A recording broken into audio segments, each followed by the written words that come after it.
दोस्तों, एक सरकारी अध्यापक जो कि एक हॉस्पिटल के आईसीयू में भर्ती हैं और उनके इलाज के लिए 5 लाख रुपए चाहिए थे। तो जो उनकी पत्नी बाहर बैठकर फूट फूट कर रो रही थी, क्योंकि उन्हें अपने बेटों के पास भी फ़ोन किया था, लेकिन उनके बेटों ने मां की मदद करने से साफ साफ मना कर दिया था। इसके बाद वहां पर एक करोड़पति व्यक्ति अपनी करोड़ों की गाड़ी से आता है और मास्टर साहब की पत्नी से कहता है कि माँ जी, आप चिंता मत कीजिए, बाबूजी जल्द से जल्द ठीक हो जाएंगे, अब मैं आ गया हूँ ना। इस बात को देखकर वह महिला बड़ी परेशान हो जाती है और सोच में पड़ जाती है कि आखिर ये कौन है व्यक्ति है जो मेरी मदद करना चाहता है। इसके बाद में वो करोड़पति व्यक्ति डॉक्टर साहब के पास जाता है। वहाँ पर उन्हें एक चेक देता है जिसके ऊपर उसके साइन कर रखे थे। डॉक्टर साहब ने उस व्यक्ति से कह दिया था कि जितने भी इलाज में खर्चा आए उतनी रकम आप इसमें भर लेना, लेकिन इनकी जान बचा दीजिए। अब इस बात को सुनकर डॉक्टर साहब भी हैरान है। इधर जो मास्टर साहब की पत्नी घर बैठकर रो रही थी, वो भी बड़ी हैरान है कि यह व्यक्ति कौन है और मुझे माँ जी क्यों कह रहा है। कौन था वह व्यक्ति और किस वजह से वह उन्हें माँ जी कह रहा था और उन्होंने उसे पहचाना क्यों नहीं था। दोस्तों, पूरी कहानी की सच्चाई जानने के लिए वीडियो के अंत तक ज़रूर देखें और अगर आप हमारे चैनल पर नए हैं तो चैनल को सब्सक्राइब भी कर लें। दोस्तों, एक गांव के अंदर एक प्राइमरी स्कूल होता है। उस प्राइमरी स्कूल के अंदर एक मास्टर जी थे जिनका नाम शशिकांत था। शशिकांत जी घर में अपनी पत्नी और उनके 2 बच्चे थे। उस गांव के थोड़ी ही दूर एक शहर था, जिस शहर के अंदर वो अपनी बीवी बच्चों के साथ रहा करते थे और गांव के स्कूल में आकर बच्चों को पढ़ाया करते थे। शशिकांत जी बड़ी मेहनत और ईमानदारी से बच्चों को पढ़ाया करते थे और साथ में उनको अच्छी शिक्षा भी दिया करते थे। उनका स्वभाव बहुत ही दयावान था, सभी लोगों की तरफ एक ही दृष्टि से देखा करते थे और इसी तरह से उनका जीवन व्यतीत हो रहा था। तभी एक दिन अचानक से शशिकांत जी जब अपने स्कूल से बाहर निकलते हैं तो बाहर निकलते ही एक अनाथ लड़का उनके पास आता है और उनसे कहता है कि बाबूजी कुछ पैसे दे दो, मैं 2 दिन से भूखा हूँ और मुझे बहुत तेज भूख लगी है। अब इस बात को सुनकर शशिकांत जी उस लड़के पर दया दिखाते हैं और अपनी जेब से 100 रुपये निकाल कर उसे दे देते हैं। अब उन पैसों को लेने के बाद वह लड़का बड़ा ही खुश होता है और कभी पैसों को देखता है तो कभी मास्टर जी की तरफ देखता है। इसके बाद शशिकांत जी वहाँ से हंसते हुए चले जाते हैं। फिर अगले दिन शशिकांत जी जैसे स्कूल से बाहर निकलते हैं तो वह लड़का उन्हें वहीं पर मिल जाता है और उन्हें दोबारा से कहने लगता है कि बाबूजी भूख लगी है, कुछ पैसे दे दो ताकि मैं कुछ खा सकूं। इसके बाद शशिकांत जी आज भी उसके पैसे निकाल कर देते हैं और वह लड़का उन पैसों को लेकर बड़ा ही खुश होता है और इसी तरह से अब तीसरा दिन हो जाता है। अब तो तीसरे दिन फिर वही लड़का वहाँ पर आ जाता है और शशिकांत जी उसे पैसे देने वाले थे तो एकदम से उनके दिमाग में बहुत सारी बातें चलने लगती है। वे सोचते हैं कि मैं इस बच्चे को ऐसे पैसे देकर इसे भिखारी बना रहा हूँ, इससे अच्छा तो मैं इसे काबिल बनाऊँ ताकि यह अपनी ज़िंदगी को अच्छी तरह से व्यतीत कर सके। अब इस बात को सोचकर शशिकांत जी का जो हाथ जेब से पैसे निकाल रहा था वे वहीं रुक गया था और वे उसके बाद वो बिना पैसे निकाले अपने हाथ को बाहर निकाल लेते हैं। अब वह लड़का जैसे ही देखता है कि आज इन्होंने पैसे नहीं निकाले तो उसके चेहरे पर मायूसी आ जाती है। उसके बाद शशिकांत जी उस बच्चे के पास बैठते हैं और उससे उसके बारे में पूछने लगते हैं, क्योंकि शशिकांत जी अभी ये समझ रहे थे कि ये गांव का ही एक बच्चा है और यहाँ पर आकर पैसे मांग लिया करता है और मांगकर कुछ खा पी लिया करता है, लेकिन उन्हें यही पता नहीं था कि वो अनाथ है, उसका इस दुनिया में कोई भी नहीं है। उसके बाद शशिकांत जी उससे बात करते हैं और बातों ही बातों में उन्हें पता चल जाता है कि इस बच्चे का इस दुनिया में कोई भी नहीं है और भी इसे ही इधर उधर से पैसे मांग कर अपना पेट भर लिया करता है और अपने जीवन को व्यतीत कर रहा है। इसके बाद मास्टर जी उससे कहते हैं कि बेटा, जो कुछ तुम कर रहे हो यह अच्छी बात नहीं है। अगर तुम ऐसा करोगे तो तुम्हारा जीवन बहुत ही ज़्यादा ख़राब हो जाएगा और तुम समाज के अंदर कंधे से कंधा मिलाकर नहीं चल सकते। तभी लोग तुम्हें ही दृष्टि से देखेंगे और ये सब कुछ अच्छा नहीं है। इस बात को वह बच्चा गौर से सुन रहा था तो वह उनसे कहने लगता है कि मास्टर जी, मेरे तो घर में कोई भी नहीं है, तो मैं क्या करूं। इसके बाद मास्टर जी उसे समझाते हैं और कहते हैं, बेटा इसके अलावा एक चीज़ और है, तुम चाहो तो मेहनत करके पैसा कमा सकते हो, क्योंकि इस दुनिया के अंदर सभी तरह के लोग हैं। कोई व्यक्ति विकलांग है तो वह भी अपना पेट कमा करके भर रहा है, तो तुम्हारे अंदर तो कोई ऐसी दिक्कत नहीं है, तो तुम अपना पेट क्यों नहीं भर सकते। अगर उसके लिए तुम्हें कुछ पैसे चाहिए तो मैं तुम्हें कुछ पैसे दे रहा हूँ और तुम इनसे अपना काम करो, ताकि तुम्हारा जीवन अच्छी तरह से व्यतीत हो और तुम भी समाज के अंदर अपना नाम रोशन कर सको। ऐसा कहकर मास्टर जी ने अपनी जेब से 1000 रुपये निकाल कर उस बच्चे के हाथ में थमा दिए और कहा कि बेटा, आज के बाद तुम्हें किसी से भी नहीं मांगना है और तुम्हें मेहनत करके समाज के अंदर अपना वजूद कायम करना है। इस बात को कहकर मास्टर जी वहाँ से चले जाते हैं और वो बच्चा उन 1000 रुपयों को लेकर बड़ा ही असमंजस में पड़ जाता है, क्योंकि आज तक उसने इतने पैसे एक साथ नहीं देखे थे और आज एक साथ इतने रुपये उसके हाथ में कोई थमा गया है और कहा था कि बेटा, इन पैसों से कोई काम करो ताकि समाज में तुम अपना नाम रोशन कर सको। अब वह बच्चा इस बात पर सोच विचार करता है और फिर ठान लेता है कि मुझे कुछ ना कुछ काम करना होगा ताकि मैं भी समाज से कंधे से कंधा मिलाकर चल सकूं। इसके बाद वह उन पैसों को लेकर इधर उधर घूमने लगता है काम ढूंढने के लिए और घूमता घूमता एक चाय की दुकान पर पहुंच जाता है। चाय की दुकान पर भी देखता है कि यहाँ पर एक बुजुर्ग आदमी है जो लोगों को चाय बना कर देता है और उसकी चाय को पीकर लोग अच्छे से उसे पैसे दिया करते हैं। अब यह सब देखकर इसी काम को करने की ठान लेता है। उसके बाद वह उस चाय वाले बुजुर्ग व्यक्ति के पास जाता है और उससे कहता है कि बाबा, आप मुझे चाय बनाना सिखा देंगे ताकि मैं इसे ही रोजगार चला सकूं और अपने जीवन को अच्छी तरह से व्यतीत कर सकूं।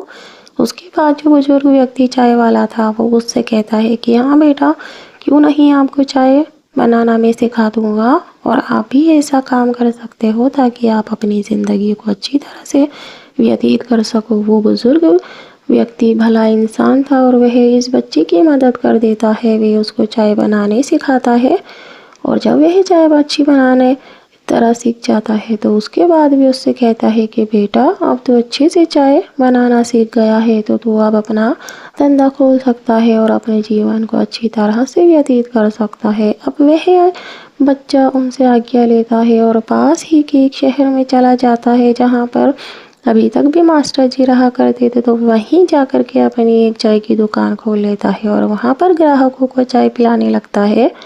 मास्टर जी उसके बाद अपनी ज़िंदगी में व्यस्त हो जाते हैं और धीरे धीरे करके मास्टर जी के रिटायरमेंट का समय आ जाता है। मास्टर जी के बच्चे बड़े हो चुके थे और बड़े होने के बाद वे बिजनेस में अपना हाथ आजमाने की कोशिश करते हैं।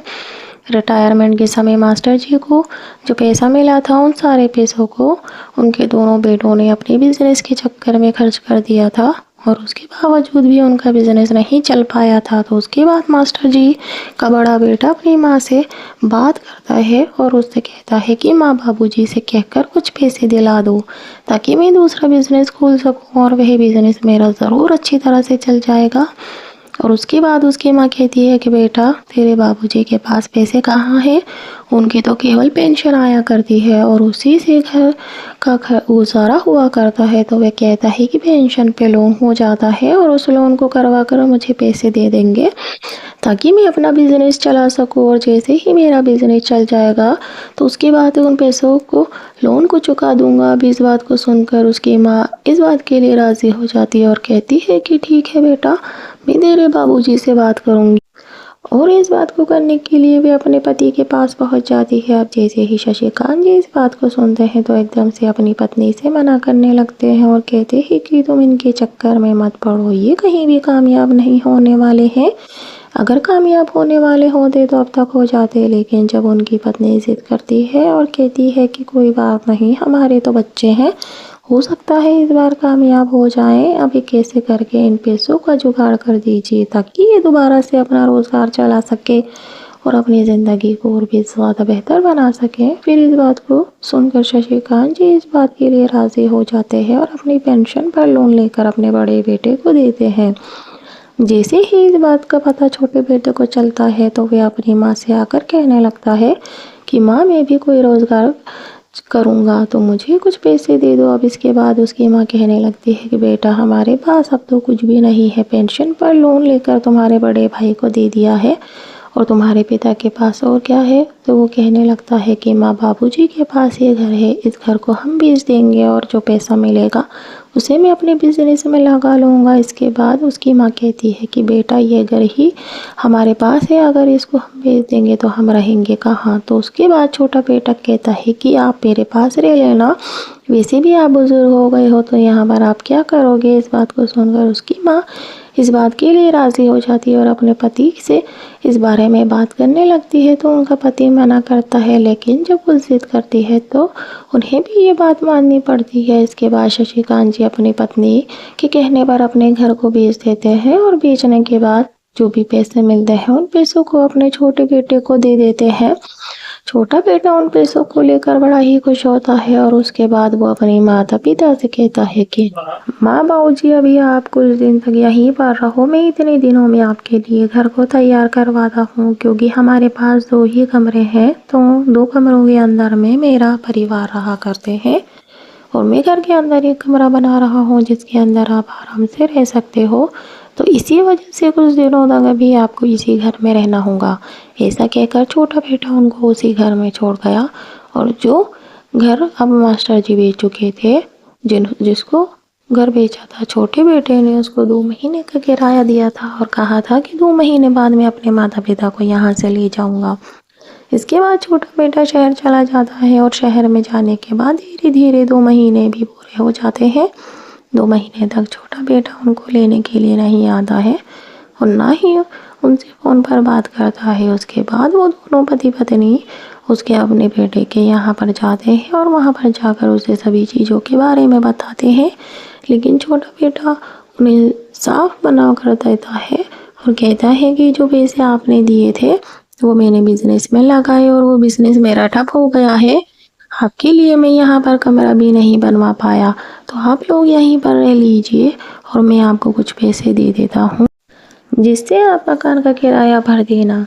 उसके बाद छोटे बेटे ने 1 महीने का किराया और दे दिया और उनको वहाँ से वापस भेज दिया। उसके बाद वह अपने बड़े बेटे को फ़ोन करती है और कहती है कि बेटा, तुम्हारा भाई हमें अपने पास रखने से मना कर रहा है, तो तुम भी हमें अपने पास रख लो। लेकिन बड़ा बेटा भी उन्हें अपने पास रखने से मना कर देता है। अब इस बात के सदमे से मास्टर जी अचानक से बेहोश होकर ज़मीन पर गिर जाते हैं। अब उनकी पत्नी जैसे देखती है कि उनके पति बेहोश होकर ज़मीन पर गिर गए हैं तो उसके बाद वे इधर उधर से शोर मचाती है और अड़ोस पड़ोसियों को बुलाकर अपने पति को एक हॉस्पिटल ले जाती है। उसके बाद डॉक्टर साहब उनसे आईसीयू में भर्ती करा देते हैं और फिर उसके बाद उनके चेकअप किए जाते हैं। चेकअप करने के बाद उनको पता चलता है कि ज़्यादा सोचने की वजह से उनको दिमाग का दौरा पड़ा है और अब इनका ऑपरेशन करना होगा। उसके बाद वहीं उनकी जान बचाई जा सकती है। इसके बाद डॉक्टर ये सब कुछ उसकी पत्नी को बता देते हैं और कहते हैं कि आपके पति का ऑपरेशन करना होगा, उसके बाद ही ये ठीक हो सकते हैं। अब वे रोते हुए डॉक्टर साहब से पूछती है कि डॉक्टर साहब, इसके लिए